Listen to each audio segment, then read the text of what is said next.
I don't think anybody likes robocalls. No. The Federal Trade Commission is taking action against the illegal robocall business. The lawsuit alleges these kingpins made billions of calls to consumers in the do not call registry using spoofed numbers. WMAR 2 News' Mallory Safaste tells us how their actions are expected to impact the robocall problem. Mallory? Yeah, Jimmy and Kelly, a spokesperson with the FTC, told me that this is one of the first times they've actually gone after the dialing platform versus just the telemarketers. This case is meant to send a strong message that they're not backing down. Even so, robocalls increased 20% in the last month. And here's the confusing part. It's because people are starting to do the right thing.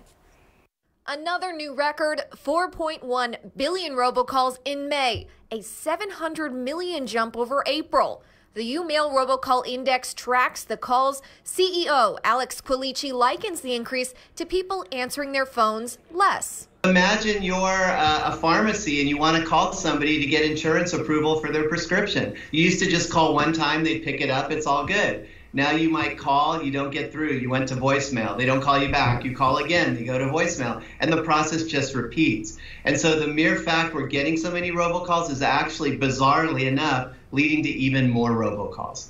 An unintended consequence of consumers becoming more aware. Now their phones are ringing even more.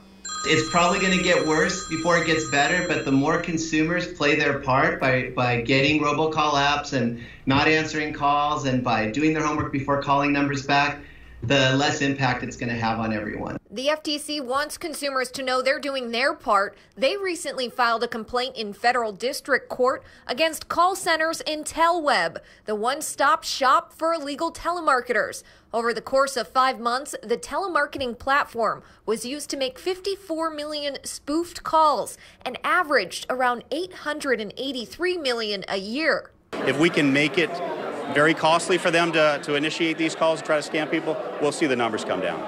But enforcement alone doesn't seem to be enough. The actors named in the lawsuit are known to the FTC and FCC. They've been accused of doing this before, even fined several million in the past. Well, you know, in a lot of ways, I think some of the robocallers think the fines are merely a cost of doing business. I mean, they're dialing millions of numbers because it's making them money. The fines mean they make a little bit less money. Well, enforcement isn't their only tool. The FTC and FCC are working together to educate consumers and collaborating with tech companies to improve robocall blocking and filtering technologies. We've highlighted several of the apps available to the public, what they do, how much they cost. So U-Mails responds with an out-of-service message. RoboKiller fights back with answer bots that waste spammers' time. And you can check them all out on our website, WMAR2news.com/consumer.